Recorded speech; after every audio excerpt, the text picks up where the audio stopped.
श्रोते हो, आता आपण ऐकणार आहात धुळे जिल्ह्याचं वार्तापत्र.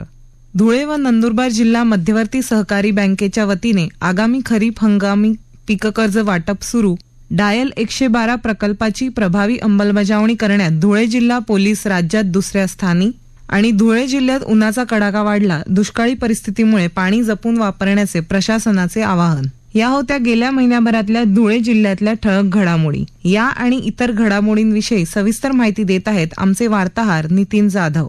धुळे व नंदुरबार जिल्हा मध्यवर्ती सहकारी बँकेने आगामी खरीप हंगाम पीक कर्जासाठी धुळे जिल्ह्यातील 15,528 शेतकऱ्यांना 165 कोटी 73 लाख आणि नंदुरबार जिल्ह्यातील 6,581 शेतकऱ्यांना 97 कोटी 21 लाख रुपयांचे वाटप आतापर्यंत केले आहे. उर्वरित कर्ज वाटपाची प्रक्रिया सुरू आहे. दोन्ही जिल्ह्यातील 22,109 शेतकऱ्यांसाठी एकूण 262 कोटी 95 लाख रुपये शेतकऱ्यांना देण्यात आले आहेत. दोन्ही जिल्ह्यातील शेतकऱ्यांना 10 एप्रिलपासून हा लाभ दिला जात आहे. 31 मार्चपर्यंत कर्ज भरणा केलेल्या नियमित शेतकऱ्यांना 0% व्याज दराची सवलत दिली आहे. गेल्या 5 वर्षात अंदाजित 11,000 शेतकऱ्यांनी पीक कर्ज 0% व्याजदर असून देखील भरणा केलेला नाही. त्यामुळे बँकेची अंदाजित 37 कोटी रुपये थकबाकी झाली आहे. मार्च 2024 अखेर यंदा पीक कर्ज 93% धुळे जिल्ह्यात वसूल झाले आहे. केंद्र शासन पुरस्कृत उल्हास नवभारत साक्षरता कार्यक्रमाअंतर्गत पायाभूत साक्षरता आणि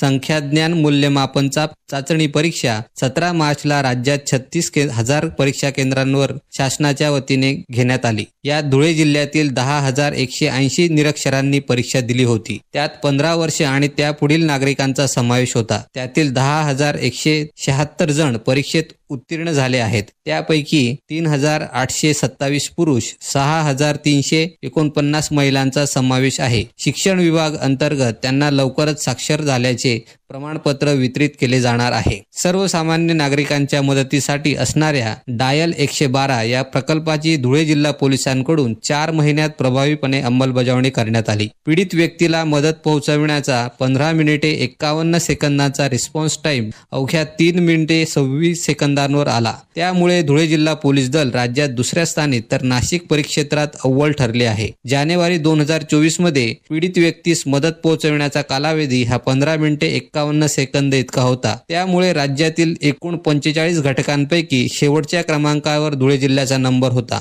पोलीस अधीक्षक श्रीकांत धिवरे यांनी याबाबत नाराजी व्यक्त केली. त्यात सुधारणा होण्यासाठी तातडीने पावले उचलली. प्रयत्न करून फेब्रुवारी महिन्यात हा वेळ 10 मिनिटे 35 सेकंदांपर्यंत आणून सोडला. तेव्हा धुळे जिल्हा 40व्या स्थानी आला. पुन्हा या प्रणालीवर अभ्यास करून नियोजन करण्यात आले. एप्रिल 2024 मध्ये 3 मिनिटे 26 सेकंदांपर्यंत ही वेळ आल्याने कमी कालावधीत नोंद घेण्यात आली. त्याची दखल घेतली गेल्याने धुळे जिल्हा पोलीस दल संपूर्ण राज्यात दुसऱ्या तर नाशिक परिक्षेत्रात अव्वल स्थानी पोहोचले. धुळे पोलीस अधीक्षक कार्यालयात अत्याधुनिक संगणकाद्वारे ही यंत्रणा कार्यान्वित आहे. या कामात जिल्ह्यात 35 चारचाकी आणि 34 दुचाकी वाहने कार्यरत आहे. या वाहनांवर MDT 6 टॅब बसवण्यात आले आहेत. या प्रणालीवर पोलीस अधीक्षक श्रीकांत दिवरे यांचे नियंत्रण आहे. लघु उद्योग भारती या औद्योगिक संघटनेचा वर्धापन दिनानिमित्त धुळे शहरातील अवधान आणि लळिंग औद्योगिक वसाहतीतील उद्योजक, कर्मचारी आणि मजूर यांच्यासाठी आयोजित मोफत आरोग्य शिबिरात 300 मजुरांची तपासणी करण्यात आली. औद्योगिक वसाहतीमधील